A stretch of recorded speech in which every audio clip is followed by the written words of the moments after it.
Hello, class. I wanted to give you a brief explanation and some details about the international marketing project that you have to develop for this course.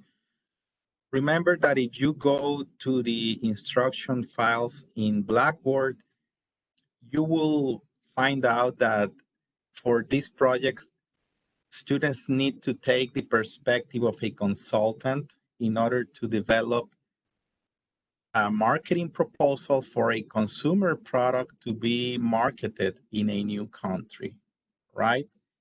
And at the end of the course, students will have to deliver a presentation to me that synthesizes the elements of that project, right? So this is a file that you will be also able to find in Blackboard. And there are 4 assignments that you have to develop over the next weeks, right? And altogether, these assignments constitute the elements of that international marketing proposal.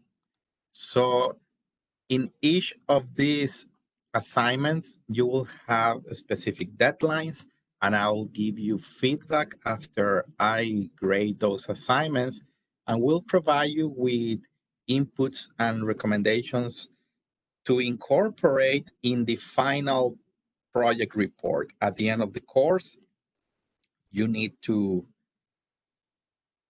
develop and elaborate an executive summary that incorporates these elements that you will be developing every week. So what is the first assignment going to be about? Well, here you will select a country. I'll give you more directions about it. But what you need to know now is that the first assignment will be about the culture of the country that you plan to introduce product, right? So what is what you have to do in this cultural analysis? Well, you want to interpret the meaning of cultural information. What are the social institutions, the religion, language, customs, beliefs, uh, the organization of society, right? That is important so that you can understand eventually later on what are the adaptations that you perhaps need to do to market your product. Then in the second assignment, you will have to do an economic analysis. This economic analysis includes general economic data, resources, infrastructure about the country, what distribution opportunities or channels are available, and the media networks and resources for communicating the value of your product to the potential customers, right? So this is usually straightforward information that you have to provide compared to the cultural analysis of the first assignment. And remember, here you have to use databases, you have to do research. Our library has fantastic resources that allow you to obtain this information. So it's gonna require effort, yes, but the tools for doing this are available for you. Now, for the next assignment, you have to conduct a market audit and a competitive market analysis specific to the product, right?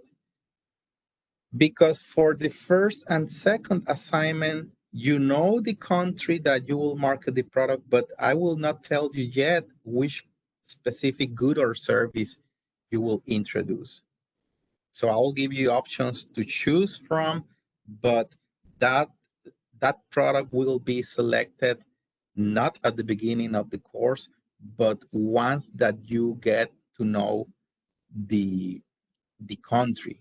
And this is with the purpose of not biasing, not distorting the research that you do. Sometimes if you know what product you want to introduce, then in the cultural analysis and the economic analysis, you concentrate too much on the product and less on the broader culture and economic situation of the country. So it is not necessary for part one and part two, but in part three, you will know what specific product you will market, and then you analyze the competitors, the taste and preferences of the consumers in that country related to that product. And you have to estimate the size of the market. Now, for the last assignment, what you have to do is develop a marketing strategy and the specific action plan to introduce and implement the product in that country. What are your objectives, a strength, weaknesses, opportunity, and threats analysis, and also the marketing mix, the 4 Ps. What to do about the product, about the price, about the place or distribution, and of course the promotion in relation to that specific market. And this is something that has to be done in sequences, right? Because one part of the promotion, one part of the project leads to the next part of the project. You should not just do this in a isolated way. The preceding part of the marketing proposal will lead to the next one, so it will flow in sequence. And at the end, something that I'm interested in looking at is that there is consistency and coherence in the entire proposal. So this is again a short video just to give you a broad outlook, but you will have more details over the semester. And of course, specific question that you have, feel free to send me an email. Thank you.